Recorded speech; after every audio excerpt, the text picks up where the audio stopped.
పల్నాడు జిల్లా వైసీపీలో సీనియర్ నేతగా ఉన్న జంగా కృష్ణమూర్తి గత కొంతకాలంగా చూసుకున్నట్లయితే సొంత పార్టీ ఎమ్మెల్యే అయినటువంటి కాసుమహేష్ రెడ్డి తీరు పట్ల కొంత ఇబ్బందికరమైన పరిస్థితి ఎదుర్కొంటున్నటువంటి పరిస్థితి ఉంది. ప్రస్తుతం మనతో పాటు జంగా కృష్ణమూర్తి ఉన్నారు. సార్ చెప్పండి సార్, మీరు గురజాల నియోజకవర్గానికి సంబంధించి సీనియర్ నేత, మీ పార్టీకి సంబంధించిన ఎమ్మెల్యే కాసుమహేష్ రెడ్డి తీరు మీద మీరు గత కొంతకాలంగా అసంతృప్తి వ్యక్తం చేస్తున్నారు. అసలు ఏంటి కాసుమహేష్ రెడ్డి తీరు, ఎందుకు మీరు ఆయన తీరు పట్ల విమర్శ వ్యక్తం చేస్తున్నారు? నేను విమర్శించడం కదా, నా ఉద్దేశం ఏంటంటే ఒకటే. ఇప్పుడు మొట్టమొదటి నుండి పార్టీ పెట్టకముందు నుంచి పార్టీ పనిచేసిన కార్యకర్తల్ని, పార్టీకి సంబంధించిన ప్రజలను గుర్తుపెట్టుకోవాల్సిన అవసరం ఉంది. అలాంటి చర్యలు ఆ విధంగా ఆయన యొక్క ప్రవర్తనలో తేడా ఉంది కాబట్టి ప్రజల నుంచి ఒక వ్యతిరేకత భావన వస్తుంది. నేనైతే పర్సనల్గా నేను వ్యతిరేకించాల్సిన అవసరం లేదు, వ్యతిరేకించడం. అంటే ఈ ఇటీవల చూసుకున్నట్లయితే మీ కుటుంబానికి సంబంధించి ఒకే కుటుంబంలో 3 పదవులు ఉన్నాయి, అంతకంటే ఎక్కువ ఇవ్వాలని మాట్లాడడం జరిగింది. దాని తర్వాత మీ అబ్బాయి ఎంపీ ఏదైతే జడ్పీటీసీ పదవి కూడా రాజీనామా చేయడం జరిగింది. ఏంటి మీ ఇద్దరి మధ్య కోల్డ్ వార్ ఏంటి సార్? వాడలేదు, ఇది హాస్యాస్పదమైన విషయం. పదవుల విషయానికి సంబంధించి ఏదో ఆయన అవగాహన లేకనో లేకపోతే అమాయకత్వంతో మాట్లాడేది, కానీ అది సరైనటువంటి విధానం కాదు.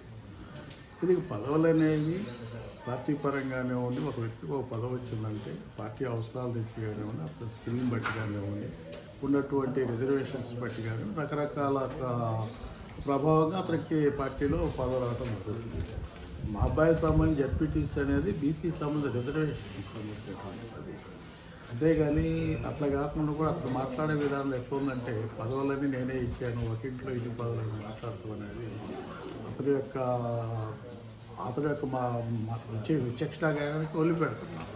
ఎందుకంటే జడ్పీటీసీ సంబంధించిన పదవి అది రిజర్వేషన్లో వచ్చిన పదవి. అది మాట్లాడుతూ కూడా సామాజిక వర్గాల గురించి కూడా మాట్లాడిన పరిస్థితి కనపడుతుంది. అంటే ఒక సామాజిక వర్గం బలంగా ఉన్న చోట ఇక్కడ బీసీ సామాజిక వర్గానికి సంబంధించిన జడ్పీటీసీ పదవి ఇచ్చామంటే రిజర్వేషన్కి సామాజిక వర్గాలకు సంబంధం లేదు. ఏ సామాజిక వర్గం బలంగా ఉన్న క్యాస్ట్ సంబంధించిన సామాజిక వర్గాలు బలంగా ఉన్నప్పుడు కూడా బీసీ వర్గాలకు సంబంధించిన రిజర్వేషన్లో ఇవ్వబడుతుంది.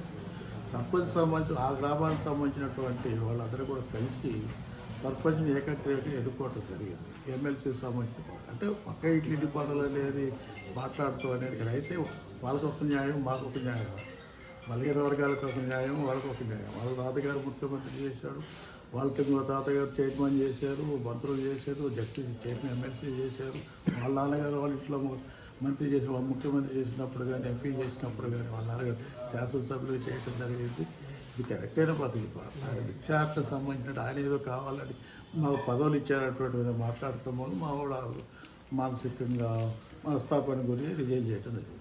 అంటే నియోజకవర్గంలో జరుగుతున్న పరిణామాలను మీరు ఎప్పుడైనా అధిష్టానానికి కానీ పార్టీ పెద్దలకు కానీ వివరించే ప్రయత్నం చేశారు? అక్కడి నుంచి ఎలాంటి రెస్పాన్స్ వచ్చింది? వినడానికి ప్రయత్నం చేసాము, విషయం తెలుసు. తెలిసే కాకుండా రిపోర్ట్లు కూడా ఉంటాయి. ఎందుకంటే పార్టీ పరంగా ఏ పార్టీ పరంగా ఏం జరుగుతుంది నియోజకవర్గాలు తెలియకుండా రిపోర్ట్ చెప్తాను. నా వైపు నుంచి కూడా అధిష్టానం వరకు దృష్టికి తీసుకురావడం జరిగింది. సో మీరు వచ్చే ఎన్నికల్లో గురజాల సీట్ ఆశిస్తున్నానని చెప్పడం జరిగింది. అదే విషయాన్ని పార్టీ పెద్దలకు చెప్తే ఎలా రియాక్ట్ అయ్యారు? చెప్పి ఆలోచించండి. ఎందుకంటే ఇక్కడ బీసీ సంబంధించిన 4 పర్యాలు ఇవ్వటం జరిగింది బీసీ వర్గాలకి. కాబట్టి ఆలోచించాలని కూడా ఇస్తే బాగుంటుంది. సామాజిక న్యాయ దృష్టి కానివ్వండి, పార్లమెంట్లో ఉండే దృష్టి కానీ వస్తే బాగుంటుంది. ఎవరిని అనేది కూడా మాట్లాడాలి. అంటే మీరు చూసుకున్నట్లయితే పార్థసారథిని కలవటం జరిగింది. ఏదైతే పార్టీలో గ్యాప్ వచ్చిన తర్వాత మళ్ళీ పార్థసారథిని కలవడం జరిగింది. ఆల్రెడీ పార్థసారథికి కర్నూలు టికెట్ లేదని చెప్పారు. ఆయన కూడా పార్టీ మారుతారని ఒక ప్రచారం ఉంది. సో ఆ ప్రచారం ఉన్న నేపథ్యంలో ఇక్కడ అసంతృప్తిగా ఉన్న మీరు ఆయన్ని కలవటం ఏమనుకోవచ్చు? ఇప్పుడు పార్థసారథి కలవటంలో వేరే ఎలాంటి ఉద్దేశం లేదు. ఇది కరెక్ట్సే. ఎందుకంటే పార్థసారథి ఈరోజు కలవటం కాదు. పార్థసారథి దాదాపు నాకు 2004లో నేను ఎమ్మెల్యేగా ఉన్నప్పుడు సాఫ్ట్వేర్ ఎమ్మెల్యే, అందుట్లో కాక మంత్రి కూడా చేసే సంబంధించిగా విజయవాడలో కరెక్ట్సే కలుపుతున్నాం కానివ్వండి. మొన్న ప్రత్యేకంగా పార్థసారథి కలిసిన పరిస్థితులు ఎలాంటి రాజకీయపరమైనటువంటి పరిస్థితులు మూలంగా ఆయన కలిసే కలవలేదు. అంటే పార్థసారథిని కలిసి మీరేం మాట్లాడారు? ఏం మాట్లాడదు, పత్రిక వెళ్ళి కలుస్తా, ఎవరు జనం కలిసి మాట్లాడాం కానీ రాజకీయాల గురించి చర్చించలేదు. ఆయన నాతో మాట్లాడి నేను ఆయనతో చర్చించాను. సో ఇప్పుడు జనరల్గా చూసుకున్నట్లయితే వైసీపీ పార్టీ సామాజిక సమీకరణలో సామాజిక న్యాయం చేస్తున్న పార్టీ అని చెప్పారు. ఇప్పుడు చూసుకున్నట్లయితే ప్రత్యేకంగా ఇప్పుడు గురజాల్లో బీసీ నేతగా మీరున్నారు, పార్థసారథి బీసీ నేత. ఇప్పుడు చూసుకున్నట్లయితే కనిగిరి పార్థసారథి బంధువు అయినటువంటి బుర్ర మసోద్ అనేది ఆయనకు కూడా టికెట్ లేనటువంటి పరిస్థితి వచ్చింది. సో ఇలాంటి సిచ్యువేషన్ ఏదైతే బీసీలకి ప్రాధాన్యత కల్పిస్తున్నామని వైసీపీ చెబుతుంది, ఇక్కడ చూస్తున్నట్లయితే మీరు కావచ్చు, పార్థసారథి కావచ్చు, బుర్ర మసోద్ యాదవ్ కావచ్చు, సో ఇలాగా బీసీలకు సంబంధించిన అందరికీ సీట్లు లేనటువంటి పరిస్థితిని చూస్తే మీకేమనిపిస్తుంది? పార్టీలో నిజంగా చెబుతున్న సామాజిక న్యాయం ఉందంటారా లేదంటారా? ఇప్పుడు ఆలోచించాలి. పార్టీపరంగా కూడా మా పాస్ ఏదో టికెట్ ఇవ్వలేదన్నో, ఇంకొకటో లేకపోతే టికెట్కి సంబంధించిన కన్సిడర్ చేయట్లేదన్నో, లేకపోతే ఏదో తెలియదు ఇంకా మాకు. పార్టీ కూడా ఆలోచించాల్సిన అవసరం ఉంది. ప్రజలకు మనోభావాలకి మనం కరెక్ట్ చేస్తున్నాం లేదా రీథింక్ చేయాల్సినటువంటి అవసరం ఉంది పార్టీకి నేను అనుకుంటున్నాను. సో ఫైనల్గా ఇంకొకటి చెప్పండి సార్, మీ అబ్బాయి ఆల్రెడీ జెడ్పీటీసీ పదవికి రాజీనామా చేశారు. మీ అబ్బాయి కాంగ్రెస్ పార్టీలో చేరతారు, ఖచ్చితంగా కాంగ్రెస్ పార్టీ గురజాల నుంచి పోటీ చేస్తారని ఒక ప్రచారం జరుగుతుంది. ఎందుకంటే మీరు కూడా కాంగ్రెస్ నుంచి వచ్చారు, సో పరిచయాలనే మీ అబ్బాయి కాంగ్రెస్ పార్టీలో చేరతారని అంటున్నారు. దాని మీద మీ అభిప్రాయం? ఇప్పుడు అలాంటి ఆలోచన లేదు. ముందుగా సీటుకు సంబంధించి ఫైనల్ చేయాలా, పార్లమెంట్ సంబంధించినటువంటి ఎమ్మెల్యే సంబంధించినట్టు పార్టీ పరంగా ఇంకా డిక్లేర్ చేసేట్టు కనపడట్లేదు. అన్నీ కూడా వార్తలు రావడం తప్ప ఎవరు కూడా నిర్ధారణ జరగలేదు. నిర్ధారణ జరిగిన తర్వాత పార్టీ సమావేశం చేసి పార్టీ సంబంధించి కానివ్వండి, నా అభిమానం సంబంధించి కానివ్వండి, కార్యకర్తలకు సమావేశం చేసి వారి యొక్క ఆలోచన విధానాలకు అనుకూలంగా వాళ్ళ అభిప్రాయం మేరకు నడుచుకోవడం జరుగుతుంది.